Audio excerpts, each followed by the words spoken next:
Hey, what's up, everybody? True Boxing here. Thank you for coming back to Get Hit with the Truth. So today we are continuing the True Boxing annual top 10s as we end 2024 and enter 2025. And this will be on my number 5 featherweight in the world right now at 126 pounds. The current WBC featherweight world champion, 2-division world champion overall, Brandon Figueroa. Now, before we get into that, if you could smash the like button, leave a comment, or subscribe to the channel. I really do appreciate any and all support that I can get as I continue to build my channel here. So, Figueroa entered the year at number 3 for me. He drops 2 spots, but in reality, it's because of inactivity. He didn't lose. He actually gained a world title this year. He was ready to challenge for the WBC title when he came into the year against Ray Vargas. And then something happened where that fight never materialized, just never came to fruition. He had only fought once in 23, and you really didn't know when, he was going to be back in action. And then Ray Vargas, out of nowhere, signs to fight Nick Ball, who was the #1 contender. And you're like, well, what happened? Then Figueroa competed for the interim title in May when he took on fellow former 122-pound champ Jesse Magdaleno. Figueroa came in a heavy favorite on the Canelo undercard that night, Canelo Munguia undercard. He dominated and broke down the veteran Magdaleno, scoring a 9th-round knockout win. And I don't know if he regained or reclaimed the WBC interim title. After that, the WBC came out and ordered the mandatory fight between Vargas and Figueroa for the title. And again, we thought this fight was going to happen as we did in 2023. But then towards the end of the year, the WBC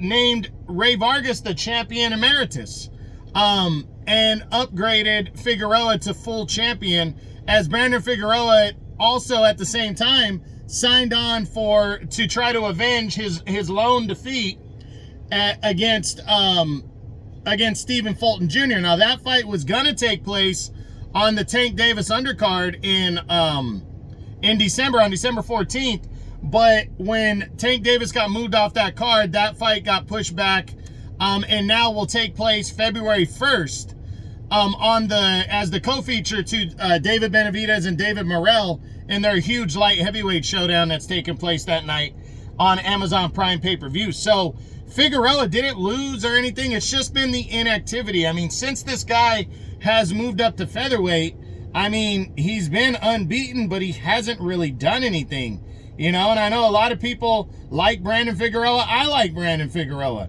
I like his style and everything, but he's fought only 3 times, once per calendar year since the loss to Stephen Fulton. He defeated Carlos Castro in his debut at featherweight in July of 2022 and stopped him in 6 rounds. Then he captured the interim WBC title in March of 23 when he defeated Mark Magsayo in a good fight by a 12-round decision. But then waited 14 months before he returned to fight Jesse Magdaleno and defeated him and knocked him out. So he just really hasn't done a ton, but he's still a highly regarded guy. And I only had him drop just because I felt like the other guys have been busier and done more that are ahead of him. But Brandon Figueroa, especially with this showdown that he has with Stephen Fulton, really has a chance to shoot to the top of the division. This is a wide open division. One win against a good fighter can put you up top right there. And I'll tell you right now, the winner of this fight between him and Vargas, by the mid-year report, when I do that, I mean him and Stephen Fulton, if he avenges his loss, you could, and it's impressive, you could see him sitting at the top of featherweight. I can move him ahead of Nick Ball, to be honest. I'm definitely moving him ahead of Ray Vargas at that point if he's victorious, but he's got to get the win, and then I hope he stays busy. But if he loses, that's going to be tough on him. He'll still be a top 10 guy. I don't see him losing by knockout to Stephen Fulton, but if he loses again and there's no really dispute about it, it's going to really hurt him. So, but Brandon Figueroa is highly confident. I think he's ready to roll.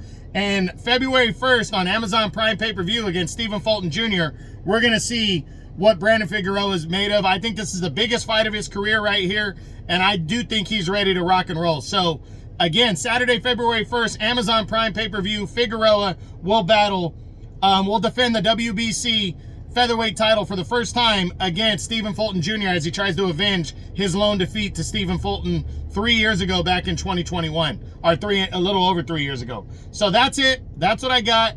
That is my number 5 featherweight in the world right now at 126 pounds. The reigning WBC featherweight champion, Brandon Figueroa, as my TRU Boxing annual top 10s continue.